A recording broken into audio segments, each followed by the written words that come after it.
दिव्यांग संघर्ष समिति मध्य प्रदेश द्वारा अपनी 10 सूत्रीय मांगों को लेकर जिला कलेक्टर जबलपुर के समक्ष प्रदर्शन किया गया। साथ ही में पिछले कई समय से दिव्यांग अपनी मांगों को लेकर जिला प्रशासन से लेकर मंत्री तक को ज्ञापन दे चुके हैं, लेकिन आज तक उनकी मांगों पर सरकार ने ध्यान नहीं दिया है। दिव्यांगों का कहना है कि शासन द्वारा बैटरी से चलने वाली चाइना ट्राईसाइकिल को बंद कर उन्हें पेट्रोल से चलने वाली गाड़ी दी जाए, लेकिन निगम द्वारा स्वरोजगार के लिए जो गुमटियां दी जाती है उसमें दिव्यांगों का भी आरक्षण होना चाहिए। लोकसभा, विधानसभा और नगर पालिका के चुनाव में भी दिव्यांगों का आरक्षण होना चाहिए। इन्हीं सभी मांगों को लेकर समिति ने शासन के नाम ज्ञापन सौंपा है।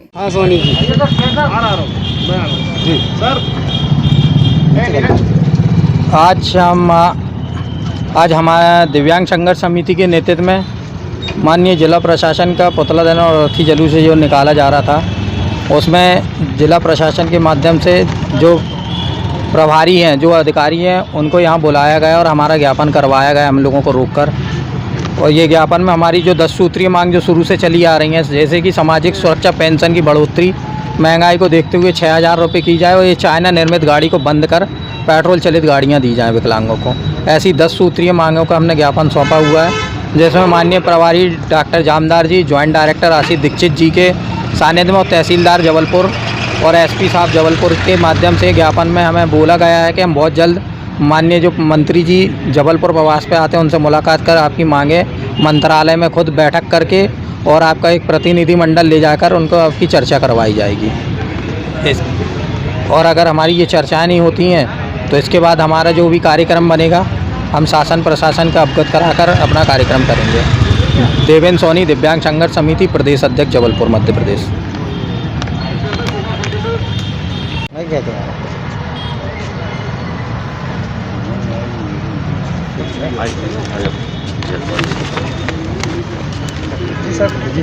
ज्ञापन दिया है। आज हमारे दिव्यांग भाइयों ने और बहनों ने मिलकर के एक 10 सूत्रीय ज्ञापन मुझे और हमारे इंडियन रेड क्रॉस सोसाइटी के सचिव और जॉइंट डायरेक्टर सामाजिक न्याय श्रीमान आशीष दीक्षित जी और हमारे सीएसपी साहब, नायब तहसीलदार साहब, इनको ये सौंपा है।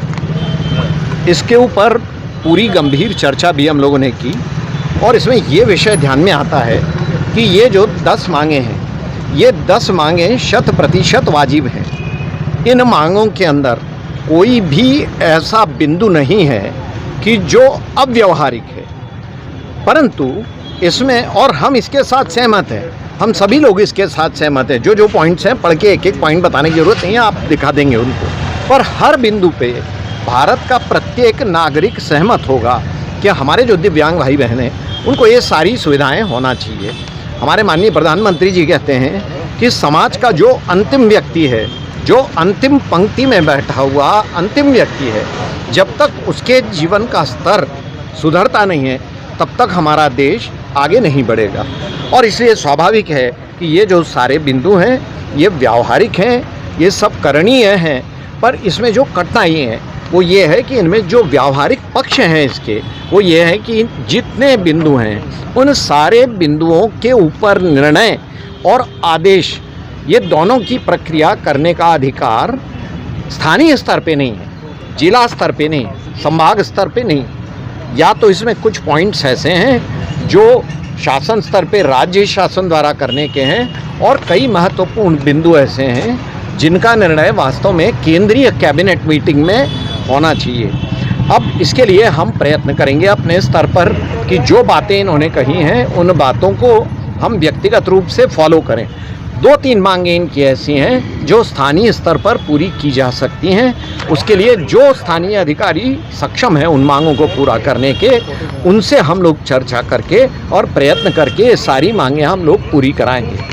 मंत्री जी से भेंट का जो विषय है वो हम लोगों ने इनको स्पष्ट कर दिया है सभी हमारे बंधुओं को कि स्वाभाविक है कि जब मंत्री जी, इस बार का जो उनका शेड्यूल था वो वास्तव में एक पार्टी का कार्यक्रम, वो शासकीय कार्यक्रम नहीं था, वो पार्टी का कार्यक्रम था। पार्टी का कार्यक्रम ये था कि जन आशीर्वाद यात्रा के माध्यम से जो केंद्रीय नेतृत्व ने जो निर्णय लिया था कि मंत्री अपने अपने राज्य में कुछ चयनित सांसदीय क्षेत्रों में जा कर के कुछ चयनित कैटेगरी के लोगों से मिलेंगे, तो वो कार्य यहाँ पर संपन्न उनकी उसकी जो व्यवस्था थी वो पार्टी कार्यालय से और पार्टी के हमारे पदाधिकारियों ने बनाई थी। दुर्भाग्य से इन लोगों ने उसके पहले हमें अप्रोच नहीं किया। मेरे मित्र हैं देवेंद्र जी, लगभग 25 साल से मैं इनसे मिल रहा हूँ, तो यदि हमारे ध्यान में आता कि ये माननीय मंत्री जी से मिलने को इच्छुक हैं, हमें कोई पत्र देते कि हमको उनसे मिलना है या हमको फ़ोन पर दूरभाष पर हमसे चर्चा करते, तो हम लोग मिला ही देते। और अभी भी हम इनको आश्वासन दे रहे हैं कि अगले कार्यक्रम में जब भी मंत्री जी का यहाँ पर शुभागमन होगा तब हम इनकी भेंट उनसे करवाएंगे। दूसरा, अभी वर्तमान अपने प्रदेश के सामाजिक न्याय मंत्री तो गोपाल भार्गव जी, प्रेम सिंह पटेल, अब कौन है, प्रेम सिंह पटेल। तो जब कभी भी प्रदेश स्तर पे हमारे मंत्री जी का, माननीय मंत्री जी का, प्रेम सिंह पटेल जी का यहाँ पर प्रवास होता है, तो थोड़ा सा ये लोग न्यूज़ पर ध्यान रखें। जिस दिन उनका प्रवास निश्चित होता है तो यह उसके एक दिन पूर्व हमको एक लिखित सूचना दे दें और हम इनका टाइम आवंटित करा देंगे। आधा घंटा हो, 15 मिनट हो, 20 मिनट हो, उनकी सुविधा के अनुसार, तो सारी उनसे भी चर्चाएं हो जाएंगी। और एक मेरा सुझाव और है कि इसमें जो महत्वपूर्ण निर्णय हैं, बहुत सारे निर्णय भोपाल स्तर पर लिए जाते हैं और जो विभाग के मंत्री और विभाग के अधिकारी हैं वो सब भोपाल में बैठे हुए हैं, जबलपुर में कोई नहीं बैठता। तो भोपाल एक बार जरूर जा कर के और वहाँ पर भी इसको हम वहाँ पे इनको टाइम दिलवा देंगे, बात करके हम भोपाल कार्यालय में इनको टाइम दिलवा देंगे। जो वहाँ पर प्रिंसिपल सेक्रेटरी होगा, हमारे मित्र होंगे, उनसे बात करके हम उनसे टाइम दिलवा देंगे। परंतु इन सारी वॉइस ऑफ राइट्स के लिए जलपुर से आशीष वात्रे की रिपोर्ट।